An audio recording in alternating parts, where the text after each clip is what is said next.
మీకు తెలుసా, one piece స్టోరీని ఎయిచిరో ఓడా ఫస్ట్ కేవలం 5 yearsలో ఫినిష్ చేయాలని అనుకున్నాడు. కానీ స్టోరీ పెరిగే కొద్దీ న్యూ క్యారెక్టర్స్, ఐలాండ్, మిస్టరీస్ వచ్చాయి. అలా 5 years అనుకున్న స్టోరీ ఇంత పెద్ద అడ్వెంచర్ అయ్యింది. ఇంకో interesting fact, one piece manga 1997లో స్టార్ట్ అయింది, కానీ యానిమీ 1999లో మొదలైంది. 2022 నాటికి one piece manga 500 million copies పైగా సర్క్యులేషన్లోకి వెళ్ళింది.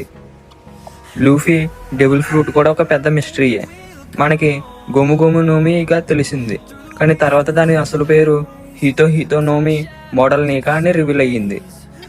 మరొక crazy fact, one piece anime 300 DVD releases పూర్తి చేసి గిన్నిస్ వరల్డ్ రికార్డ్ సాధించింది.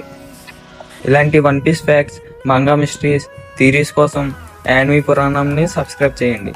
నెక్స్ట్ ఏ యానిమీ గురించి ఎక్స్ప్లెయిన్ చేయాలో కామెంట్స్లో చెప్పండి.